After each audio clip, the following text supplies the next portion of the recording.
আসসালামু আলাইকুম রহমতুল্লাহ। সম্মানিত দর্শক, চলেন একটা হাদিস শুনি। একটা হাদিস আছে আবু হুরায়রা রাদিয়াল্লাহু আনহু থেকে বর্ণিত।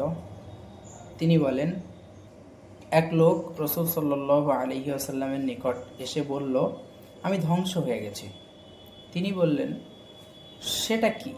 লোকটি বলল, রমজানের দিনের বেলা আমি স্ত্রী সহবাস করেছি।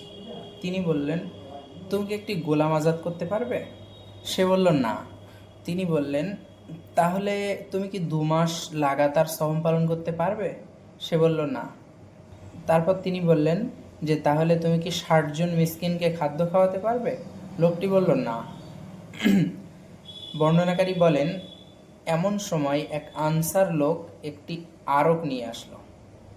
আরক হচ্ছে পরিমাপ পাত্র, যেটা দিয়ে খাদ্য সামগ্রী মাপা হয়। তার মাঝে খেজুর ছিল। তখন রাসূল সাল্লাল্লাহু আলাইহি ওয়াসাল্লাম বললেন, এটা নিয়ে গিয়ে সাদকা করে দাও।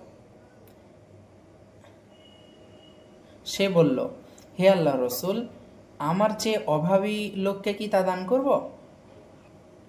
যিনি আপনাকে হকের সাথে পাঠিয়েছেন সেই সত্তার কসম, মদিনার উপত্যকার মাঝে আমার চেয়ে বেশি অভাবী আর কেউ নেই। এরপর রাসূল সাল্লাল্লাহু আলাইহি ওয়াসাল্লাম বললেন, যাও, এগুলো নিয়ে তোমার পরিবারকে খাওয়াও। এই হাদিস থেকে দুটি বিষয় শেখার আছে। একটা হলো, এখান থেকে একটা বিধান জানা গেল যে পবিত্র রমজানে দিনের বেলা স্ত্রী সহবাস করলে তার জন্য কাফফারা কি কি আছে।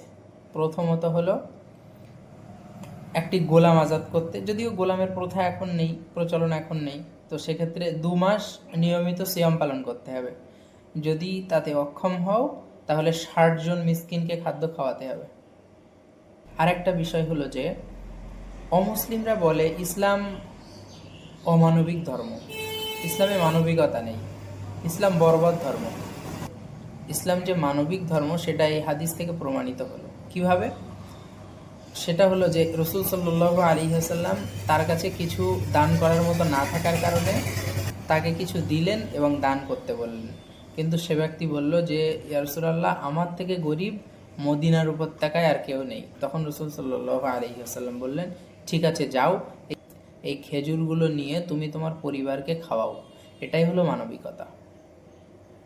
বিধান তো এমনও হতে পারত, বিধান তো শক্ত হতে পারতো যে না, এ তোমাকে খাওয়া যাবে না, তুমি অন্যায় করেছো মানে তোমাকে শাস্তি নিতেই হবে। কিন্তু বিষয়টা একদমই এমন না। রাসূল সাল্লাল্লাহু আলাইহি ওয়াসাল্লাম খেজুরগুলো তার পরিবারকে খাওয়ার জন্য দিয়ে দিলেন। এই জন্যই ইসলাম হলো মানবিক ধর্ম, ইসলাম কখনো অমানবিক না।